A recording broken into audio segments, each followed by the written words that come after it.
Hello again, guys and girls of the Gears of War community. My name is TF Chrissy, and I'm here to bring you another gameplay commentary, which I am today dedicating to I'm Thunder, God Hunter, and Sexy Codfish, because these sexy people, are just so damn sexy. They make me horny in the nighttime, and I just think about them when I'm in the shower.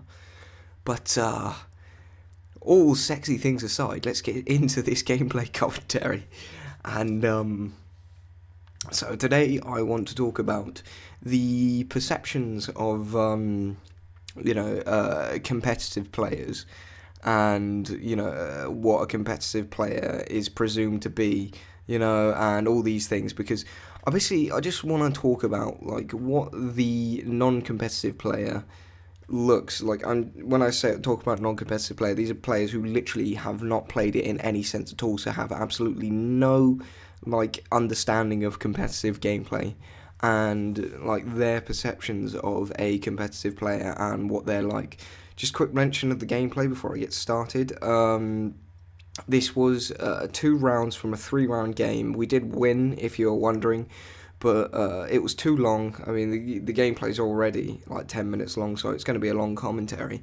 But what it is the best 2 rounds of the 3 rounds. It's round 1 and 2, and then the third one, our team just steamrolled through the other team, and I only got about 3 or 4 kills, so that wasn't really that much worth of uploading.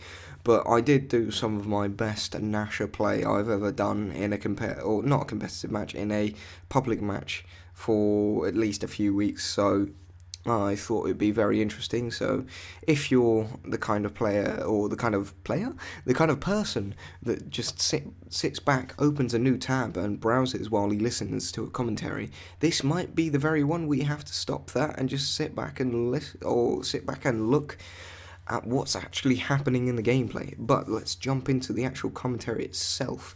So I want to start off with the way competitive players, a guy's a competitive player. Maybe you've seen a video of him, and he's just playing a bit of public or something like this, like I am right now. And competitive players are a lot less over the top compared to some non-competitive players, like some people who try their hardest in public. And I'll admit, I do try my hardest when I'm by myself in a public match. I don't necessarily try my hardest when I'm with a team, because that's just, in my book, that's really sweaty and really try-hardy and all that. But, I will try my hardest when I'm by myself, because I like to just go all out and see what I'm up against. But, a lot of public players will try their hardest, and they'll do things like wall bouncing every way they can, going for every little piece of movement they can get.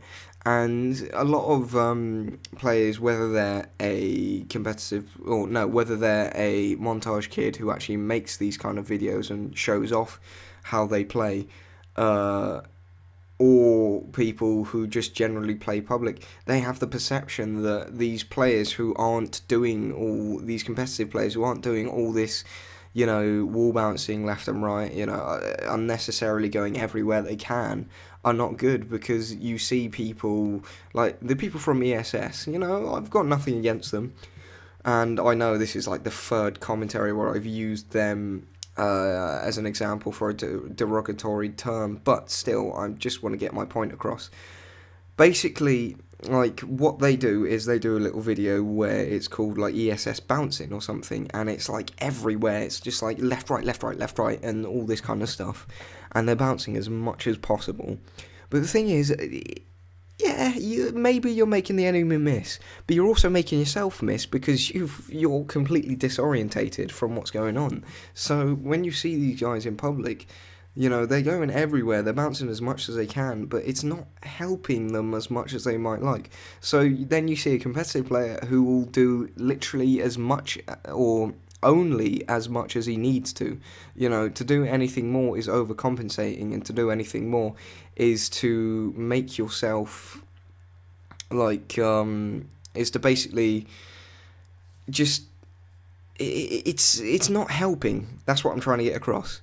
To do anything more doesn't help you. It usually makes people miss their shots and sometimes disorientates them completely. So when they come out of a piece of movement, they just sit there and go, well, hold on a minute, what's going on here? And while we're still on the course of movement, just quickly, I want to apologise. I've just realised I've left in a large chunk of where these people were going to lose, but I guess you can just listen to me for this anyway.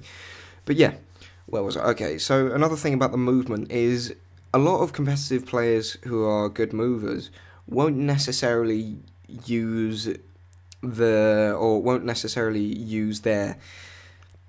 wall bouncing skills to their best, like as their primary form of movement or their primary form of making their enemy miss and things like that. A lot of them will do things like strafing and just, like, I wouldn't call it wall bouncing, but just like moving from cover to cover, doing things like getting a shot off, then moving to the next piece of cover, like just to make sure you're as safe as possible. And the best players have a balance of all three types of movement, which I consider a type of movement, which is strafing, cover placement, and wall bouncing.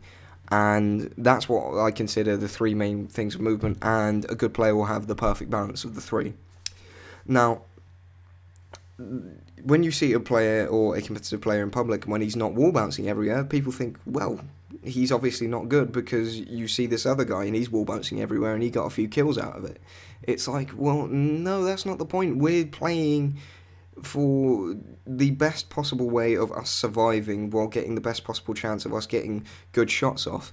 Now, necessarily, this form of play which we do isn't necessarily the best against like a team of 5 people in a public match who are just coming at you with nashes, maybe wall bouncing everywhere. I've just seen myself doing exactly what I'm having a go against, so please don't think I'm being hypocritical. I don't do it too much.